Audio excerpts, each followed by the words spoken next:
when I dress for me and I present for me, it really brings a lot of love into your world. Like little old ladies at Home Goods, they fucking love me and I love them too.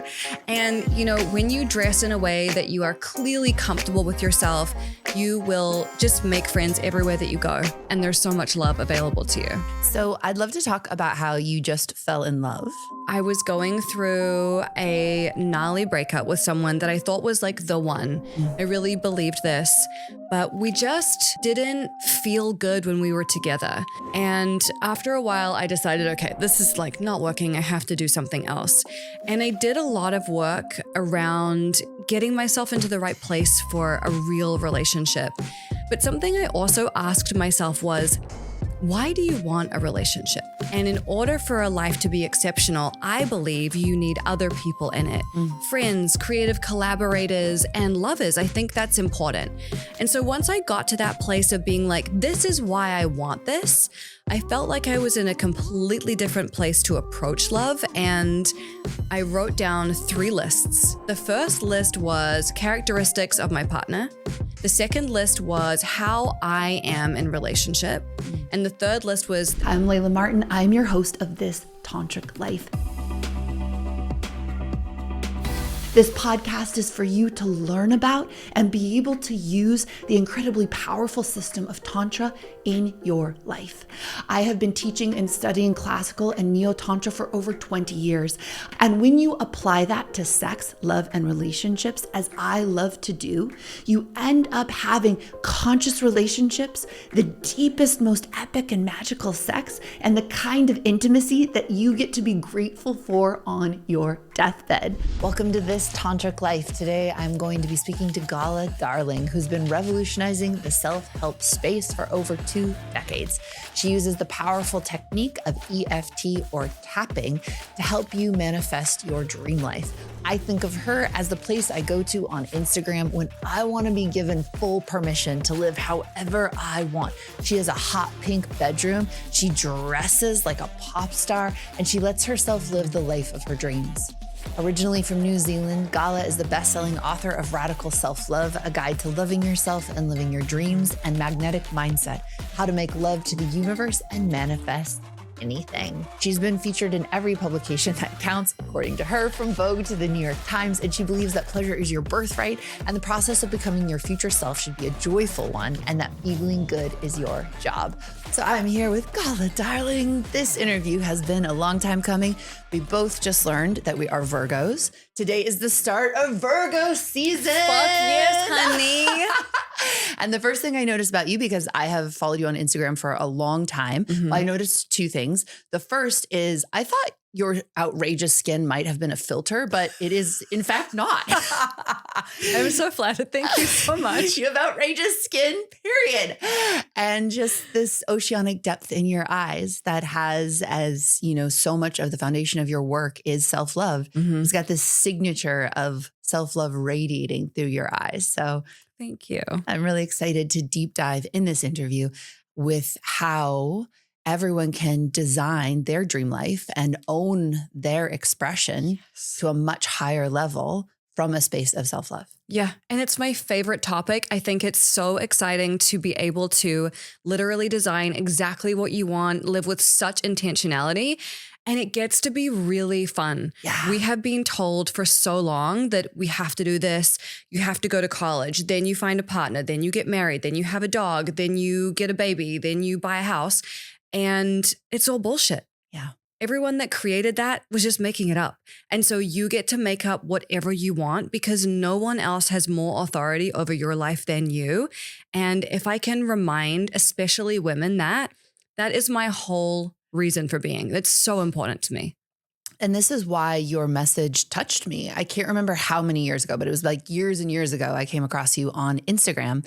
And I've been very steeped in Catholicism and how women should behave. And then I got very steeped in feminism, right? Which was like at that time, you should definitely have armpit hair and like fuck the patriarchy and like definitely don't wear too much makeup. Like just a little touch of natural makeup from the organic grocery stores. Okay, but anything more than that. Yes. And you've given into the male gaze. Yes. Right. And then I got into spirituality, which was also very confusing because part of it was like all natural. You would never get a procedure done. Oh my God, Botox. Right.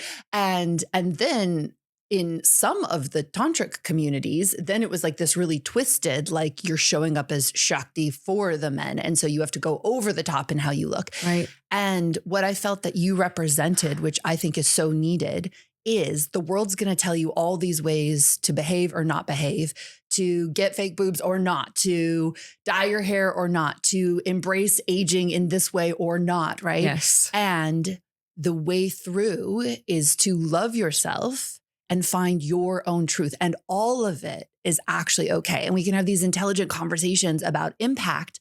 But at the end of the day, what are we doing judging everybody else's choices rather than just living our own lives? 1,000,000%.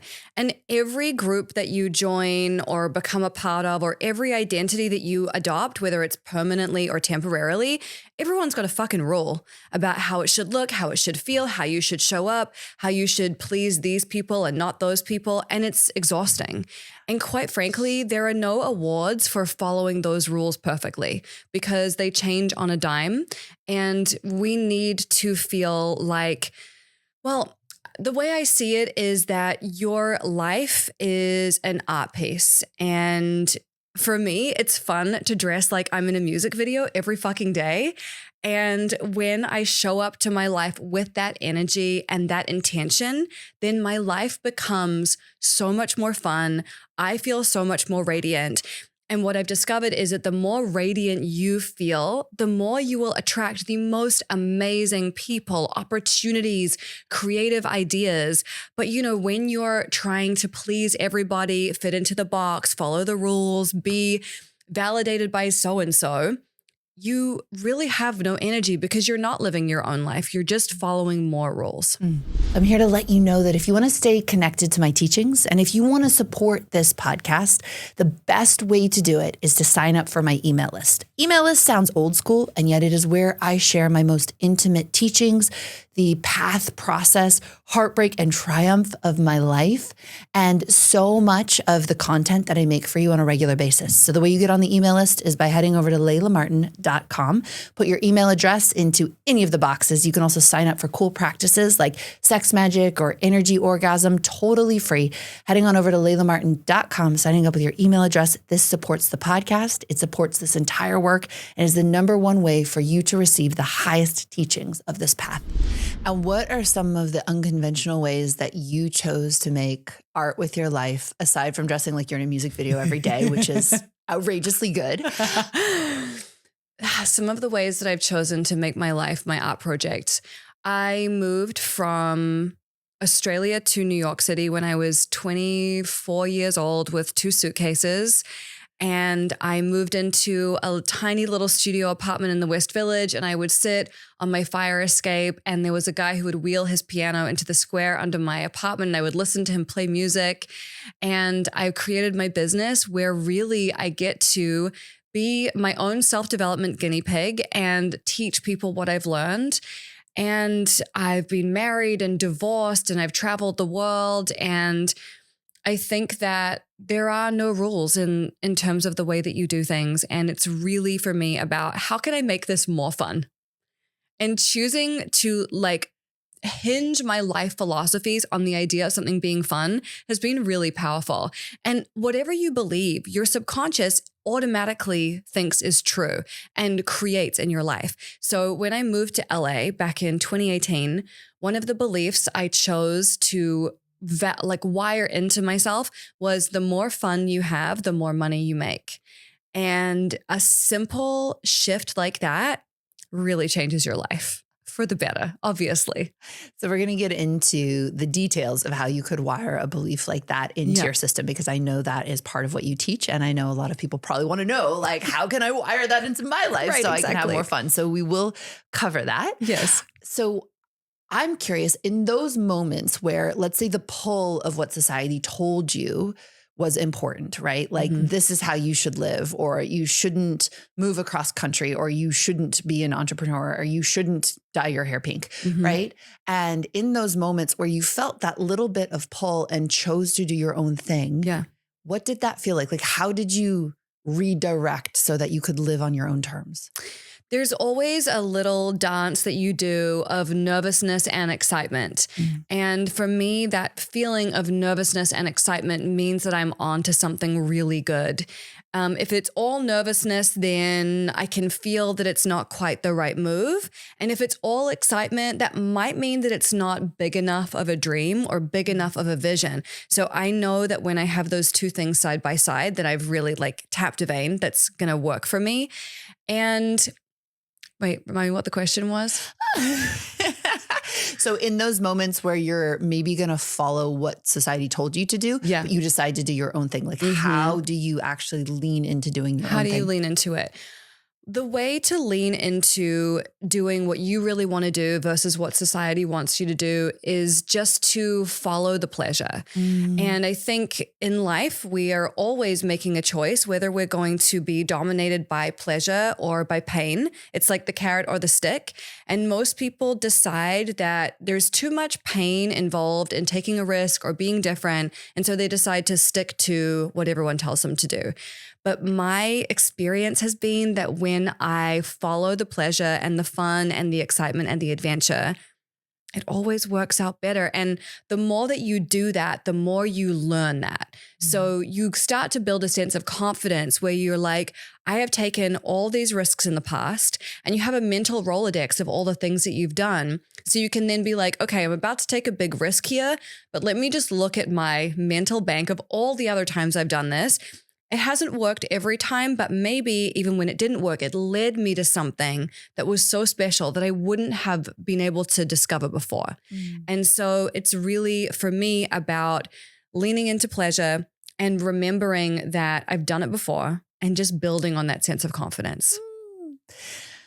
So I think one very real example of a place where women can torture themselves a lot and struggle a lot versus just leaning into what is pleasurable and what is true for me is in beauty. And when I say beauty, I mean how you hold your body, how you get dressed, how you do your hair, whether you wear makeup or not. And I've been really touched by how big of a pain body there is around that. And I myself had huge pain around how I looked, how I showed up. And I felt very pulled in so many different directions around what was okay to do, what was empowering, what was expressive. And when I finally found my way into what is the most loving thing I can do, but yes, what also brings me the most pleasure, what makes me feel the most myself, what makes me feel the most alive, that's when I started to really come into what I would consider not only just my beauty, but my confidence.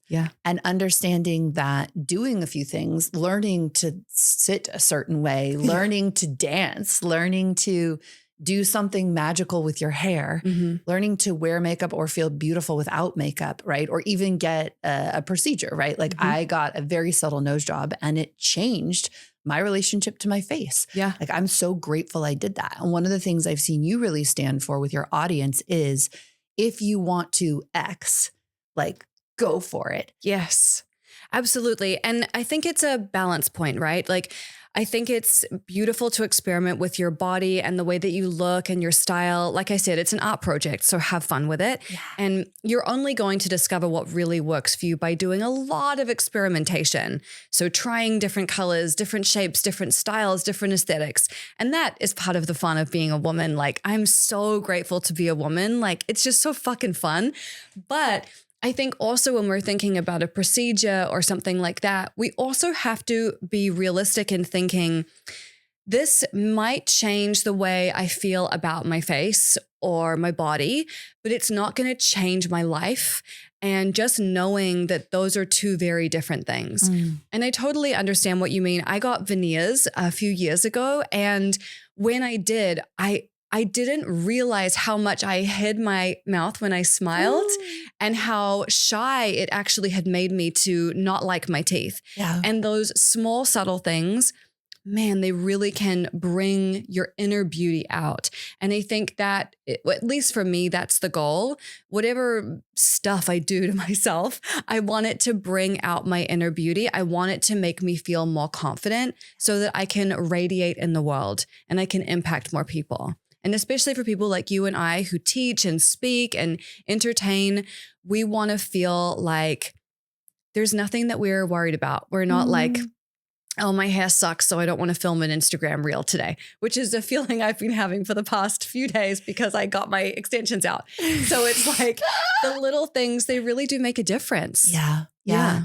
And I think giving yourself permission to fall in love with your look and to let yourself play in that way. And I really looked into this and felt inside myself. I was like, oh, it was the mainstream media showing these like horrific photos of women. Like, it's almost like this emotional violence that they do of like, look at the worst, expression. And you're like, oh my God, first of all, leave that human being alone. And second of all, I feel like it was another way to subtly shame and control women. Like, it's almost like you can do only this like very narrow band of behavior, and anything less we're going to judge you, and anything more we're going to judge you. Like even with beauty, it's like you have to hit like the perfect, like just a little bit warmer than lukewarm, just enough mascara that it still looks normal, or just enough hair coloring that you look just, it's like, what are we even doing to ourselves as opposed to do what you want. And of course, like anything, if you are pursuing something in this hungry ghost mentality of like, oh, one more procedure and I'm finally going to feel good about myself. Of course, that's going to look like a disaster. Right. And we also put so much pressure on ourselves because for a little while I was like, well, are all my beauty choices coming from 100% self-love all the time? And I was like, girl, you know how fucked up it is to be human on this planet. Like nobody's choices are coming from 100% radical self-love all the time. No. Like when I pick a bag of Flamin' Hot Cheetos off the shelf, this is not an act of radical self-love, but it's okay because I'm human and I want my mouth to burn and I want my fingers to be orange today. And that's okay. Like, let's let ourselves do it. But it's so interesting what you say, because it's like the magazine and tabloid stuff that came out, especially when we were teenagers, was so vicious. Like worst beach bodies. And women see that, and firstly, they have that feeling of like, oh, haha, her body's not as perfect as it looks on the red carpet, but your body's also not perfect.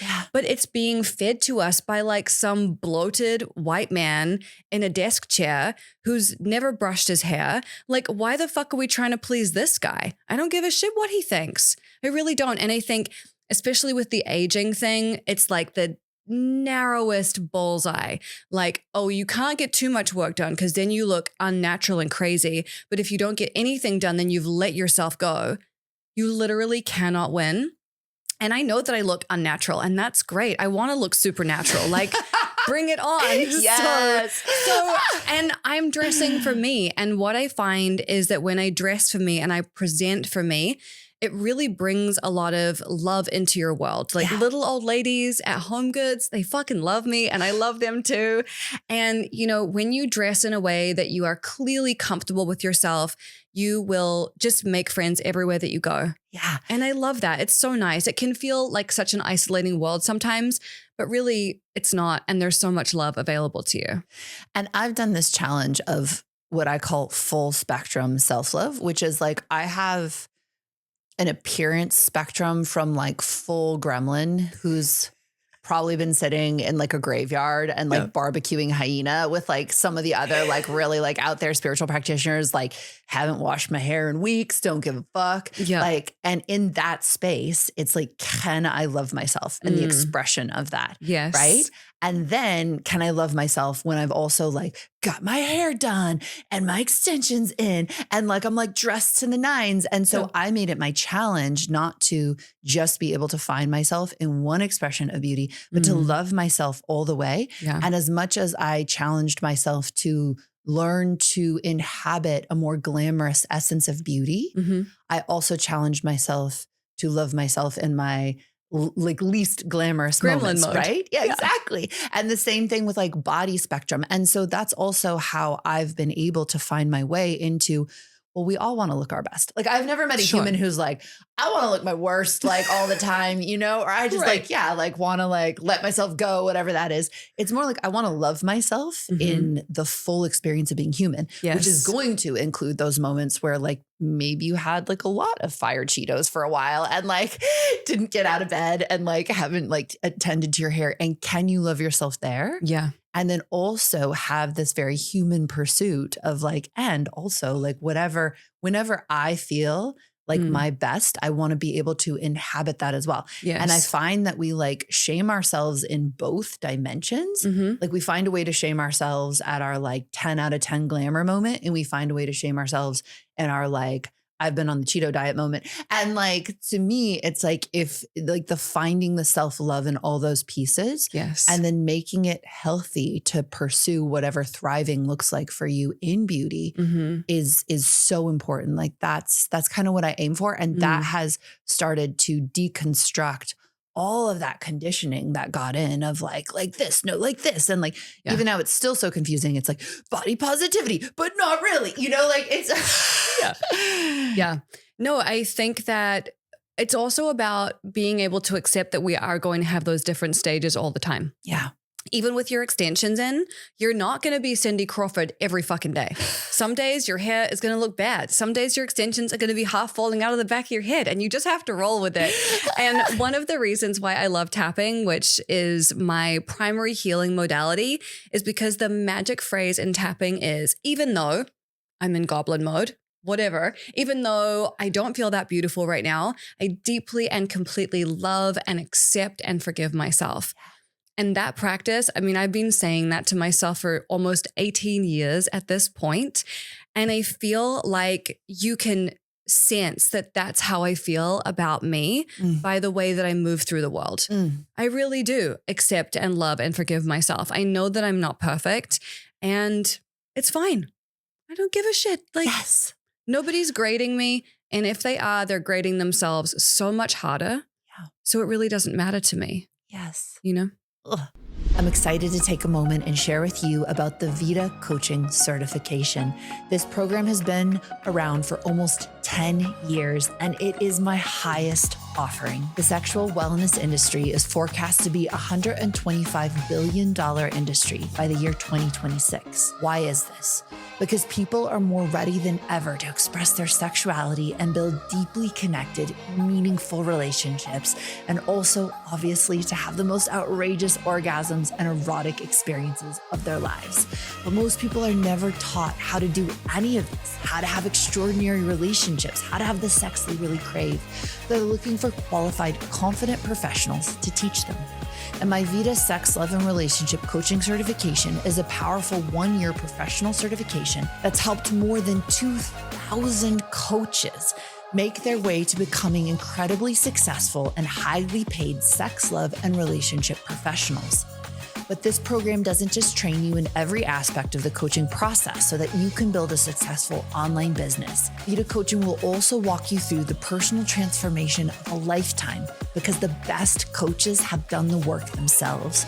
You'll discover so many transformative techniques like breathwork, meditation practices, self-pleasuring tools that you'll apply to your own life first, and then you'll use these same proven tools and techniques to get laser-focused results for your clients. We also hold an exclusive live embodiment retreat just for VITA coaching students and alumni every year. In this retreat, you'll experience 7 days of live teaching with the VITA teachers and I, and really refine your skills as a sex, love, and relationship coach. So if you feel called to claim your spot in this multi-billion-dollar industry and transform not only your own life, but the life of so many others around the world, you can join me inside the VITA coaching certification now at laylamartin.com/VITA coaching.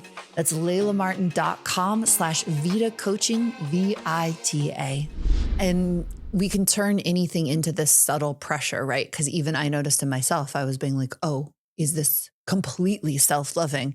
Right. And I was like, what? Like, why even that, right? And so there is this like letting go of all of that pressure is, I think, where we actually start to find the art. It's like, I did it because, to me, that's art. Like, I did it because it felt beautiful, or I did it because it wanted to exist. Yes. And like, to me, that's like a stewarding of our humanity, is how do I let this human exist in such a way that they are doing it because it's beautiful or doing it because it's true. And that invitation, I think, can produce like the vision of you if you follow it all the way. Yes. And learning not to over-intellectualize everything. Yeah. Because over-intellectualizing and overthinking things absolutely sucks the magic out of it, in my opinion. And as a, confirmed card-carrying Virgo and all of those things, I've spent many years overthinking everything. And what I've discovered is when I just drop into my body and I ask myself, how does this feel? It really gives me all the information I need. Ooh. I don't need to kill it with questions. I can just enjoy it for what it is. No, nothing is that serious. It's not that deep. Like, just enjoy it. You could get hit by a bus tomorrow. Ow. You know what I'm saying? I mean, as also a card carrying, over intellectualizing person who makes everything spiritually deep, like I also have to say, I'm like, Layla, just have a good time. I have so many Sagittarius placements. I have clown blood. Like, I cannot take anything too seriously. And I think it's one of my charms, actually. Yes. So I'd love to talk about how you just fell in love, and then we'll do some tapping. Yeah, fantastic. Great. So tell us your love story. Tell us your love story. Well, the love story is that I was going through a gnarly breakup with someone that I thought was like the one. I really believed this, but we just didn't feel good when we were together. I would feel anxious when I was around him, and it was long distance. And when he was on his way to see me, I would literally feel sick to my stomach. And after a while, I decided, okay, this is like not working. I have to do something else. And I did a lot of work around getting myself into the right place for a real relationship, including like microdosing psilocybin. And I did this amazing guided MDMA ceremony where I had a scribe who wrote down everything I said for 8 hours. And I got to the depths of why I was having some of these complications in my relationships. But something I also asked myself was, why do you want a relationship? What is the purpose of being in a relationship? And I'd never really thought about that before. It was always like, oh, because it's just what you do. Like, it feels nice, whatever. And what I realized when I really thought about it was that my life is beautiful and I have intentionally designed it and it's delicious. But I believe that my life cannot be exceptional when it's just me. And in order for a life to be exceptional, I believe you need other people in it. Friends, creative collaborators, and lovers. I think that's important.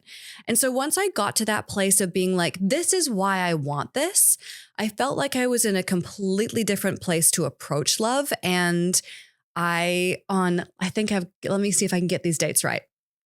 On July the 9th, I wrote down 3 lists. The first list was characteristics of my partner. The second list was how I am in relationship. And the third list was things we're going to do together. And I wrote this list down, and I think 47 days later, I went on my first date with this man that I had written into existence. Those lists work. Those lists work. They really do. But the real crux of those lists is there can be no shallow shit on there. Nothing about height or hair color or 6-pack abs, because it doesn't matter. I'm looking directly at the camera. Like, it doesn't matter. I know you think it does, but it doesn't.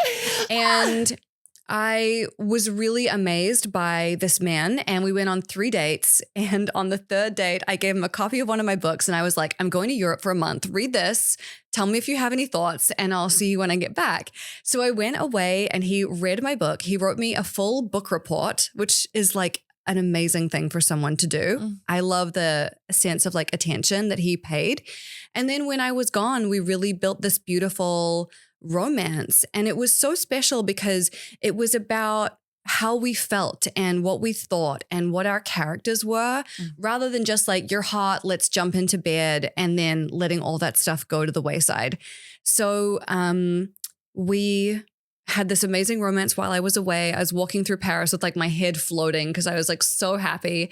And then I came back and it was like I literally walked into a new life. And I had been telling people for years, like the love of your life could live around the corner. He literally lives around the corner from me. It blew my mind.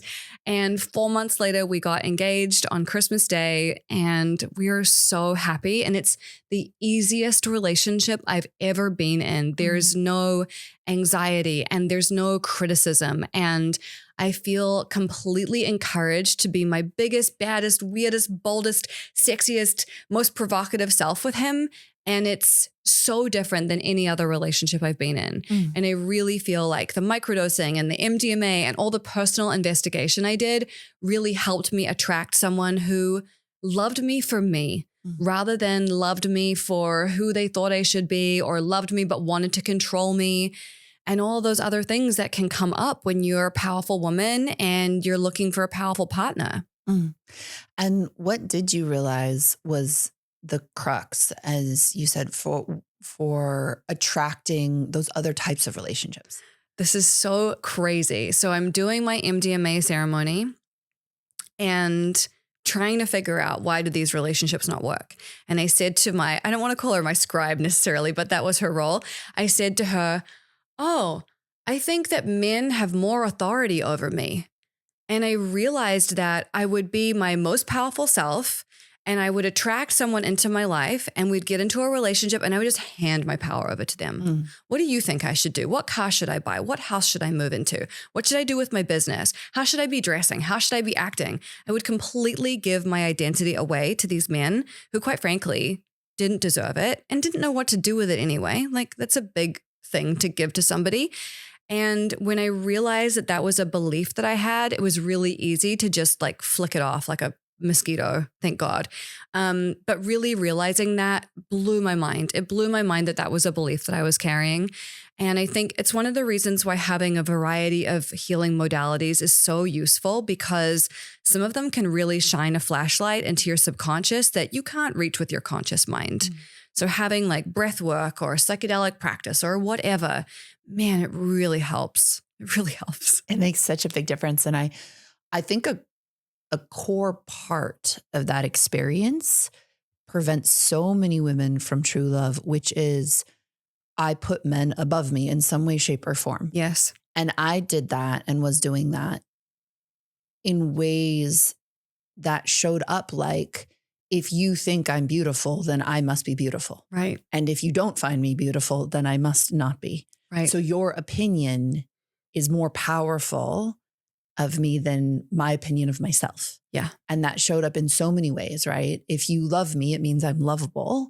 And if not, then I must not be lovable, right? When you love from that place, it's so needy and shadowy, and I think lends itself to a lot more trauma bonding. Yeah. And even in, my previous relationships where I feel like I largely chose very kind partners, I also was never stepping into the fullness of true love because I was hiding in this space almost of not being my fullest self because I was waiting for their affirmation to tell me if everything I was doing was lovable, okay, good enough. Right. And that did get programmed into us very heavily of like, men are the arbiters of reality. Right. And they're the ones whose perspective matters the most. Right. And we came from just a generation before us. Your ticket to winning in life financially is getting married and staying married. And for a man to choose you, not for you to choose a man. No. Men do the proposing. Yes. Therefore, if he chooses you, then you're acceptable for right now. But that's the thing. If your sense of self-esteem depends on whether your partner's in a good mood today, you are going to be like this all the time. Plus your own moods up and down. It's a fucking circus. Absolutely. Yeah. It's crazy town. I mean, it's so pervasive and it shows up in the most subtle ways. And I think it's really helpful for us to take a look at that. And even if you think like, I'm such a strong, powerful woman, there's no way I could believe that. I really challenge you to investigate it thoroughly. Yeah. Because some of the most powerful women I know still have lingering tendrils of that stuff. Yeah. And what's wild is the good men on the planet, which the vast majority of men are good men. Yes. They don't want that. No. They're like, please, for the love of God. Right. And that was the other thing too in my relationships. I would start off as this bubbly, confident, outgoing woman.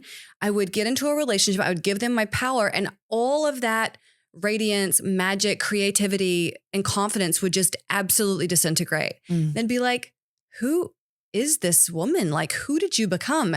And I couldn't explain to them or even understand what had happened. I just knew something bad was happening, but I didn't know what it was. And truly, men that love you and want to support you, they don't want you to be that meek version of yourself.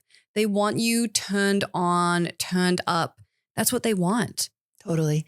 And I think until you've created some of that baseline, it's hard of self-love and self-affirmation. It's hard to actually have the higher level of sacred union or the higher level of beauty in partnership. Yeah. Because you're going to keep crumbling in the face of your partner's moods or your partner's perspectives, right? And even if you have a partner who's a really good person, no partner is supposed to love every single part of you all the time, right? Or like think that you're the most gorgeous all the time, no matter what, right? Like they're a human being, and you want a partner who, yes, finds you beautiful, treats you well, in general is great and thinks you're amazing.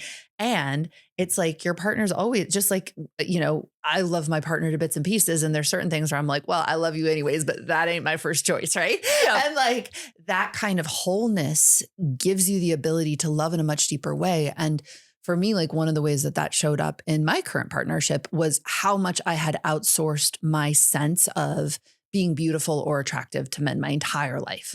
Like, please tell me, right? Because I don't know myself. Right. And he really handed that back to me. He was like, I can't do this for you. Like, I can't. I can find you so beautiful and so attractive, but I can't heal this thing in you. Yeah. If you don't believe it, there's only so much I can do. Like the road stops here. Yeah. You have to walk that bit alone. And if I really love you, I don't want to be your Band-Aid. Yeah. Like, I'd rather you find yourself beautiful than rely on me. Yeah. And of course you want me to find you beautiful and find you attractive, but if you're dependent on me for that, and I feed that, like, that's not true love. And what was really surprising for me was as I took that back, I was at first enraged. And then under that, how dare you? How dare you not let me depend on you for my sense of self-worth? Oh my God. I got into a relationship so I can feel good about myself. And I had to feel my entire pain body of all the ways that I had self-abandoned, judged myself, criticized myself, not found myself beautiful. And as I plumbed the depths of that pain body, I actually started to feel so much more amazing. I actually felt and experienced my own beauty in a whole new way. And what was wild was that came from a man telling me no, from a place of really deep love. Yeah. And I think we miss this sometimes as women too, because we can think of like, oh, like my man's just like, yes, and makes me feel good all the time and treats me so well, like all the time. And it's like, there's a baseline of that, but you also want a man to be attentive to the fact of like, I'm also not supposed to be your source of amazingness. I want you to self-source. For sure.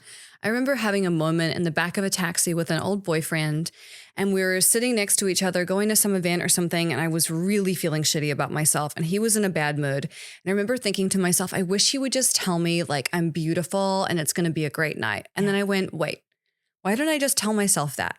I don't actually need him to tell me that. I can tell me that. And the more that I do tell myself that, then the more I'm going to believe it. And then I'm not relying on this person to make me feel that way. But we do so often go around being like, well, I want to be in a relationship because then there's someone else to make me feel good all the time. And it's their job to make me feel good.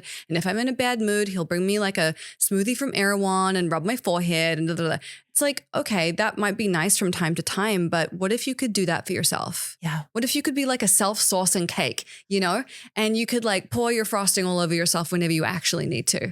And what I found is, you know, a lot of people think self-sourcing is like, they mix it with like that independent woman who's like disconnected from her heart. I don't need anyone. Yeah. I'm going to go get the smoothie myself. I'm going to make all the money for the smoothie. I'm going to open the door myself. And I'm going to buy and drink the smoothie.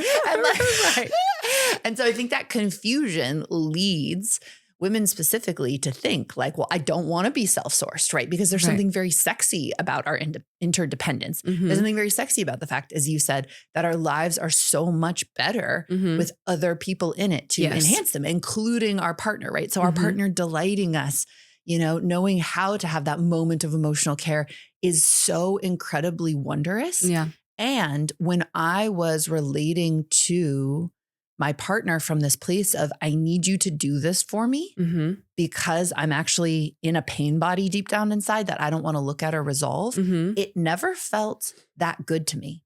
Knowing that I fundamentally love myself and I've got myself spiritually, emotionally, intellectually. Now, when we exchange, it actually like touches me to the core. Yeah. Because I've healed the pain or some of the pain body enough that it like touches my heart in this really beautiful way. So I've actually found that knowing that I'm deeply self-sourced has allowed me to be even more receptive to love. And more touched by it. Yeah. Yeah.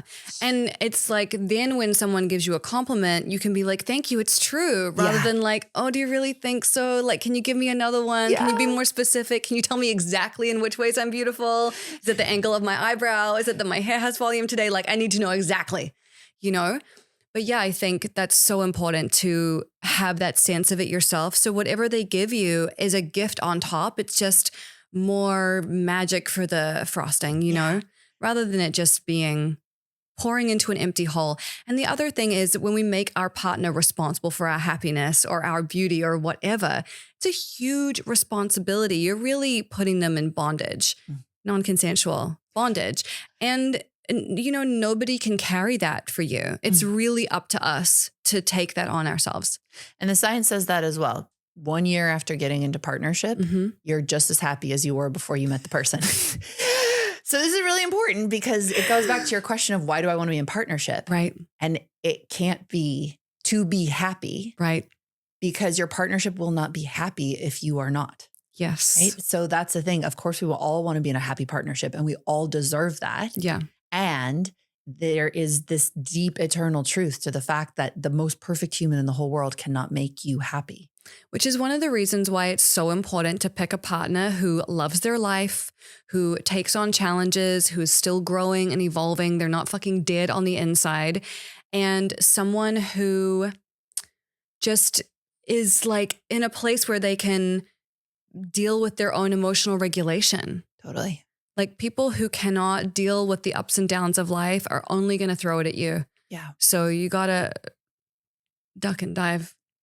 Well, you heard it here first on this tantric life. Don't date someone who's completely dead inside. Yeah. Like no zombie boyfriends or whatever. Yeah, no. So, okay, a few more questions. And then I really want to actually tap on like a belief if you're open to doing that. Yeah, amazing. I'm going to be super real with you. I realized that the number one thing I want in my life is to feel good. Right? An amazingly happy life is built on feeling good inside of the nervous system. Those are some of the most challenging feeling states to achieve when we're being bombarded by emails and screen time and overwhelming to-do lists and career and family pressures. And to reset the nervous system to be in its natural state of pleasure and play, that's right, nature actually wanted us to feel pleasurable, playful, sensual. It takes work. Research has shown it can take up to 2 hours to switch from go mode to deep relaxation, where you want to connect and feel good. If you're like me and you don't have 2 hours at the end of the day to meditate, to do yoga, then supplements and plants can actually help your nervous system to feel the ways that you crave. If you're interested in supporting your nervous system to feel the way that you most desire to feel, then go ahead and check out our mood line to shop the entire mood product line and unlock the pleasure you crave.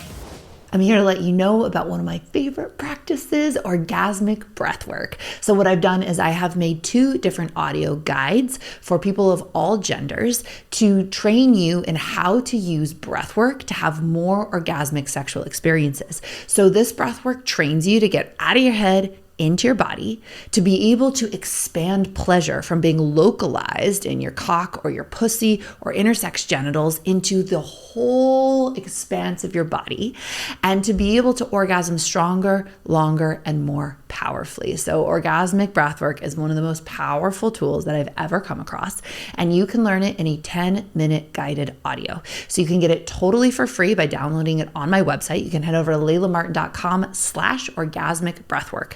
That's laylamartin.com/orgasmic breathwork. You can also find the link down in the show notes. I'm so excited for you to try this practice. It's truly revolutionary and is one of the fastest ways to experience what I'm talking about throughout this podcast, which is a deeper, more potent, more transcendental sexual experience. I'm so excited to tell you about my sexuality training for men. If you have ever wanted to take your study in Tantra and advanced sexual mastery to the next level, then this training is for you. More and more men are waking up to the fact that there's a whole next level of confidence, pleasure, and power available to them when they step away from relying on things like porn and fantasizing to drive their sexuality, and instead begin to approach both life and sex in a more primal, present, and embodied way. I know that those are the kind of men that I feel most drawn to, but releasing the stories, negativity, and stagnant energy that hold you back from becoming a truly exceptional lover requires what I call the holistic tools of sex. These are practices like breath work, energy activation, sounding, mindfulness, and movement. So I designed this 7-week men's sexual mastery training to train you in all of these tools so you can shift your psychological and energetic approach to sex. This allows your body to last longer, allows you to have multiple orgasms without ejaculation, and to experience flow states during sex. This is all done through powerful 20-minute practices that you can do once a week or daily if you desire. So if you've wanted to train yourself in a program like this to take your sexuality to a whole new level, join me in the Men's Sexual Mastery Training at laylamartin.com/MSM. So this is Sex Magic. This comes from my supplement company, Mood. It's all supplements to make you feel sexier, more amazing. So Sex Magic makes you feel magical, glittery inside. Perfect. It's made with Huperzine A, which is this amazing aphrodisiac moss. That's like, it does all these incredible things for activating circulation, making you feel more pleasure. It's a really, really beautiful plant. And we have so many other magical plants in here. Shilajit, which is a rock that comes from the Himalayas. So cheers. Cheers. The color comes from beet powder. It's yummy. My friend that I'm about to have lunch with is in so much trouble after I drink this. Yes. It's good. Yeah, It the smells thing good I'm too. most proud of in this particular drink is to have something this herbal and have it actually taste good. It was no small feat. That's the thing. Yeah. Like herbal things can taste rotten. Yeah. They can be vile. Totally. And that's lovely. Yes. So I loved that you were about to turn 40 and single. And when you met your partner, you were like, well, I don't want to sit around LA and have a single birthday. I'm going to go to Europe. Yeah. And I think that also is such an example of making your life art. Yes. Yeah. I realized that, well, I came to the realization that I was too hot to be sad. That was a big one. I was like, you know what, bitch? You're too hot to be sad like this. You're going to have to do something else. This is not cute. So yeah, I texted my friend who's a photographer and I was like, I have an idea. She's like, what? I said, I think we should go to Europe for a month for my birthday. And she said, yes, let's go. And we went and had the best time. And that's the truth is like, the thing that's interesting is I'd already made that decision before I met him. And I think there's so much truth to the fact that when you feel good about you, when you're lit up by life, you're so much more attractive to other people and they're just drawn to you. But I know that if I'd been sulking around in my sad girl energy, it wouldn't have been the same. Yeah. And I think that I came to the realization just before I met him that my life wasn't full and it wasn't empty. It was just ready. I was just ready for someone to step in to the amazing life that I had built for myself. Yeah. Annie Layla has this teaching that you meet the love of your life doing your dharma, which essentially means following your truth, whatever that is.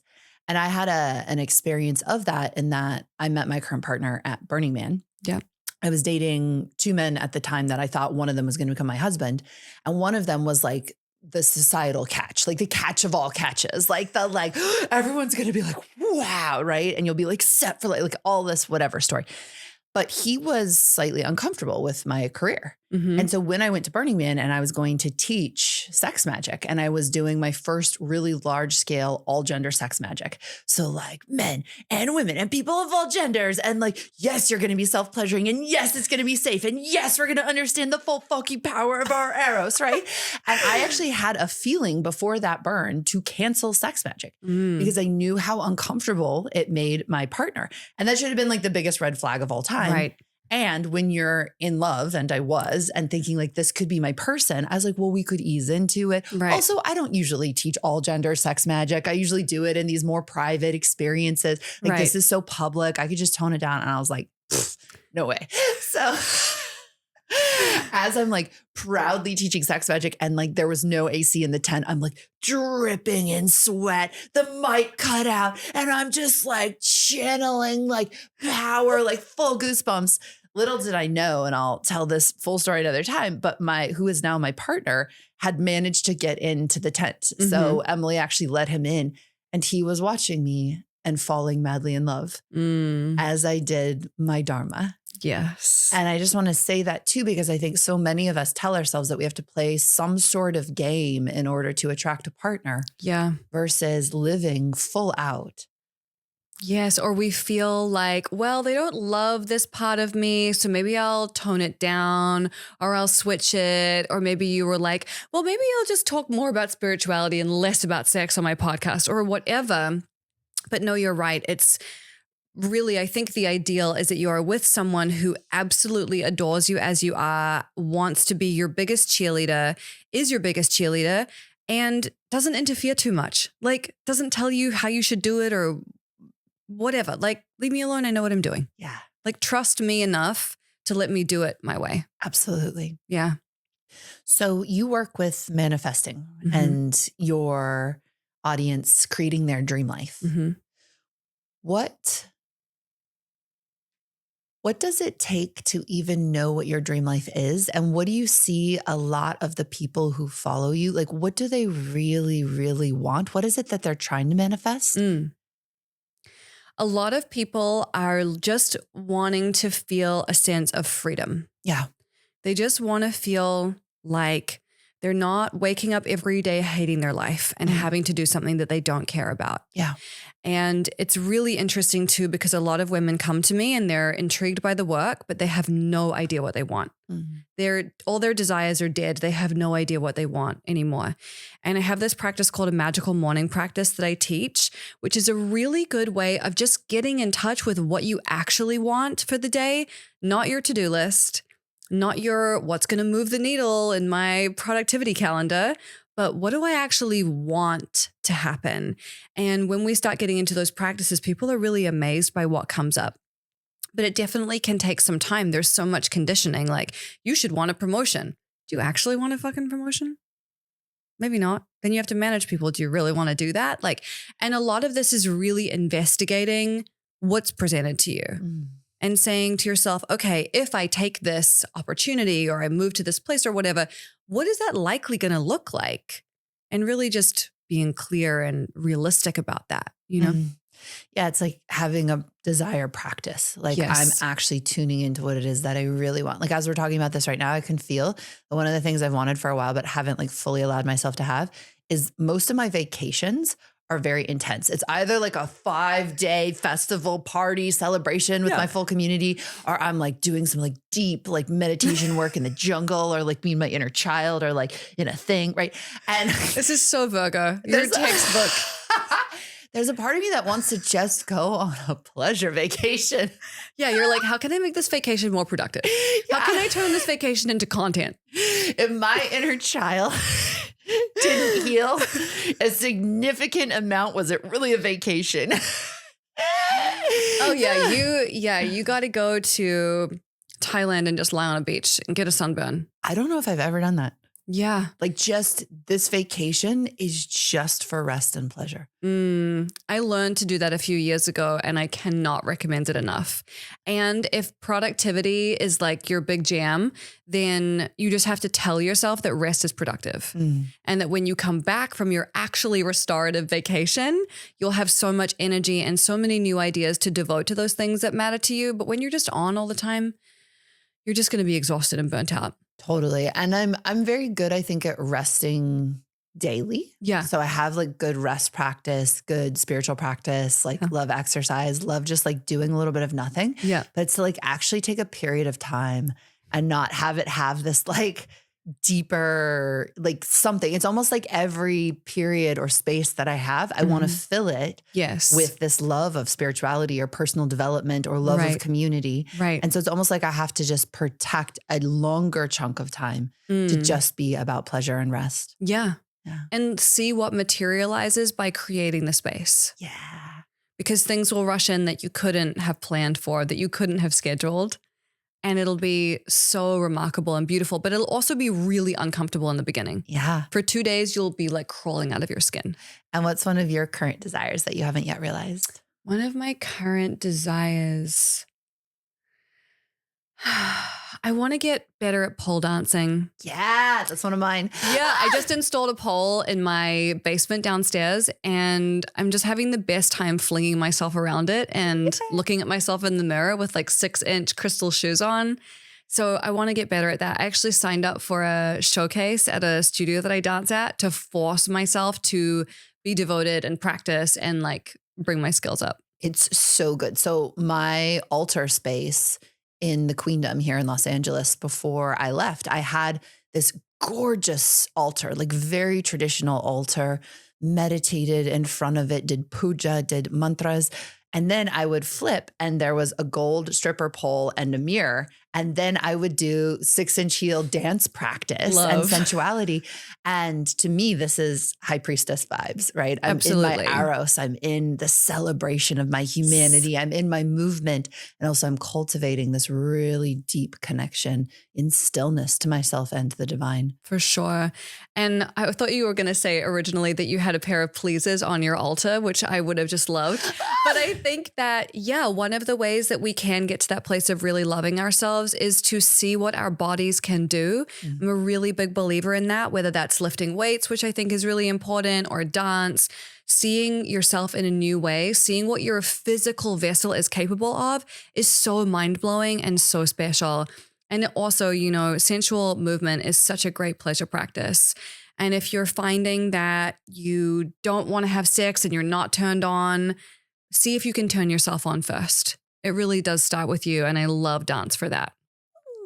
So you work a lot with the modality of EFT tapping in order to help people manifest. So I'm wondering, could we do a little tapping that people can have a taste of what it is or do at home? Absolutely. Is there a subject you'd like us to work on? Is there something you would like to work on? Some kind of resistance you'd like to release? Well, I love that this was about living life as art. Yeah. So something around that of like full expression, like my life is my masterpiece. I love that. Okay. Yes.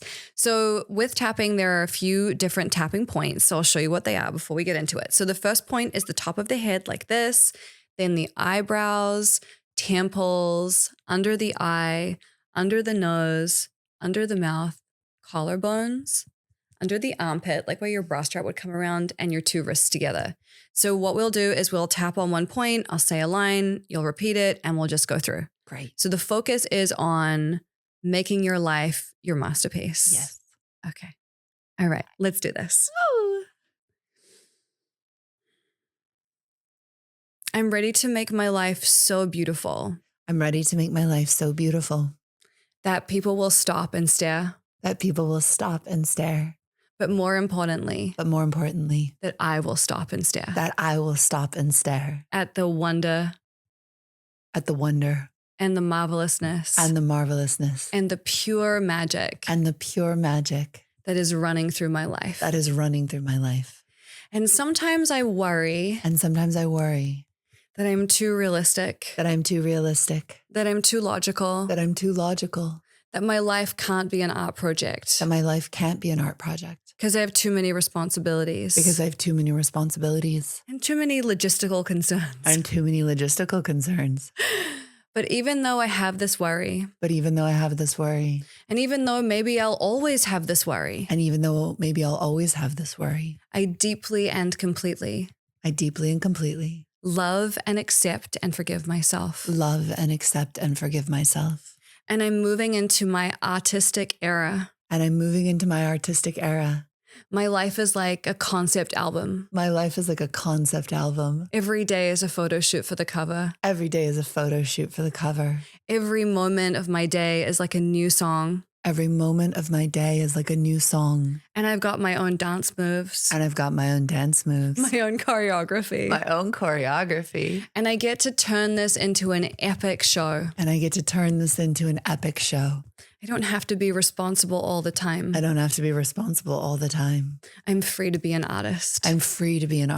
All right, take a deep breath in, hold it at the top and let it go. I don't know about you, but I have goosebumps. That was really yummy, if I do say so myself.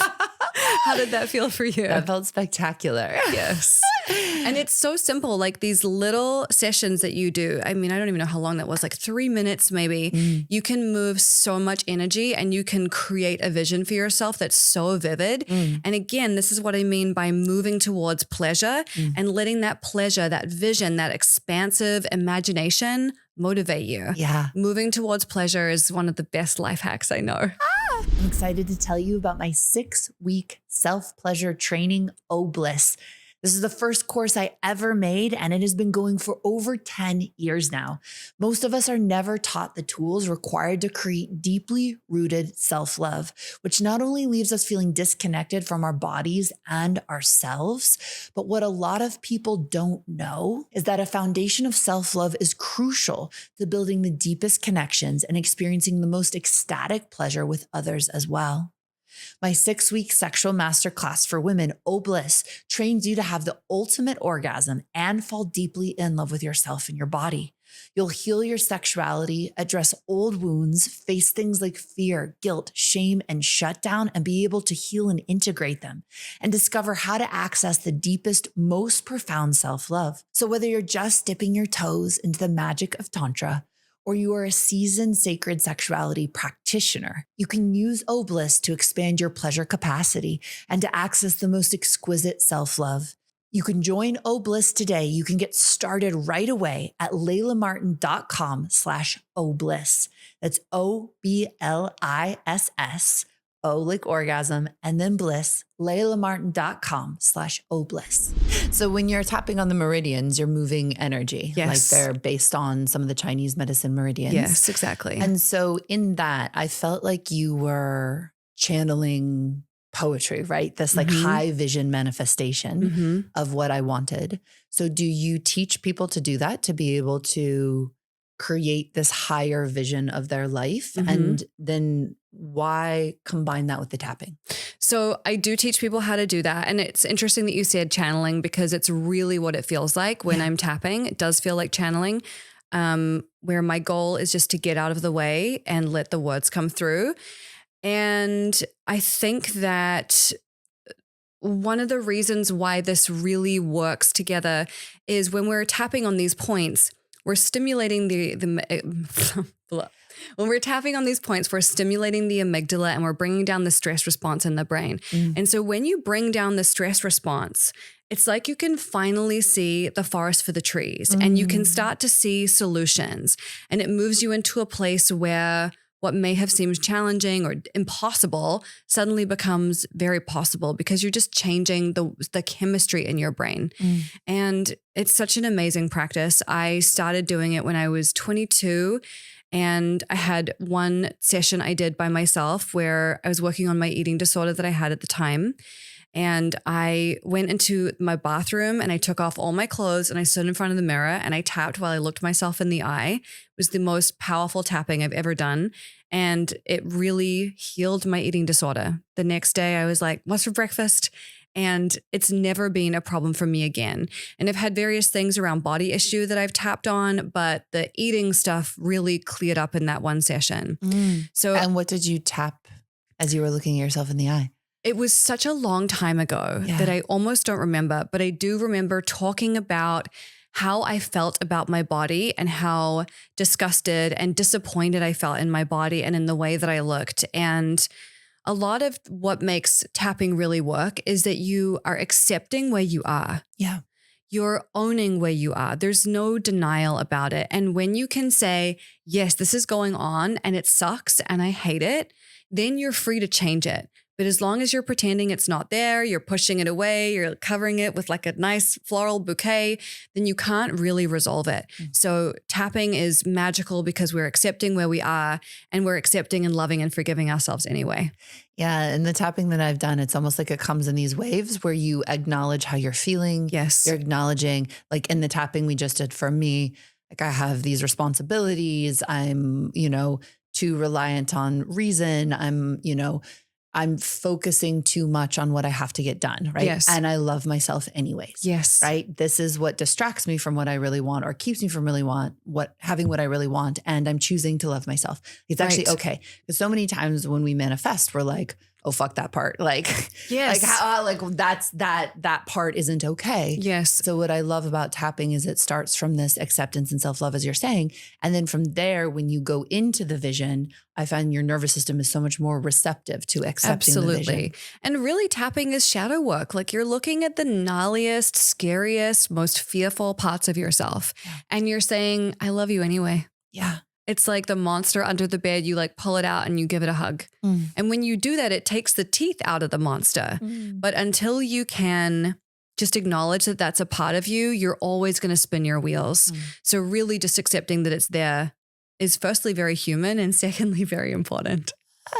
And I think that is the magic power combination of any healing system I've seen that gets you ultimately what you want. Yeah. Right. Because none of us want to heal just to heal. We want to heal so we can be free and be ourselves and live the lives of our dreams. Right. Yes. And so some systems that only focus on the healing, it's so much shadow work and then you're just cycling in what's wrong. Yeah. And some systems that are only about manifestation and getting what you want, it's very hard to get what you want if you don't acknowledge the pain and the trauma and the hurt that's in there that's actually been what's been programming your nervous system from allowing you to have what you want. Absolutely. I always think about manifesting as like you have these two hands.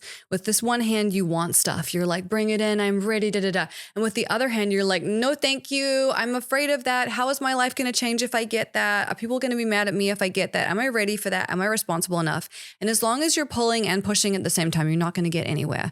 So with tapping, we can remove the resistance. We can remove the fear. We can stabilize the nervous system so that it becomes really simple to call in the things that you want. But I don't know how it's possible to manifest without looking at the shadow side of the fear and the doubt and the scariness stuff that comes up. Absolutely. Yeah. I think it's incredibly necessary. Yeah. And actually alchemically being willing to feel the pain and look at the dark stuff liberates the energy that's been stuck inside of your energy body and your nervous system. Yeah, exactly. Holding on to the past, because that's a tremendous amount of energy. And the more that you're invested in that, the more you're going to cycle in past imprints. When you feel the shadow, you liberate that energy, which then allows, it's like when you're manifesting, there's all this free energy and space in your nervous system available, which then creates this new reality. Yeah. Couldn't have said it better myself.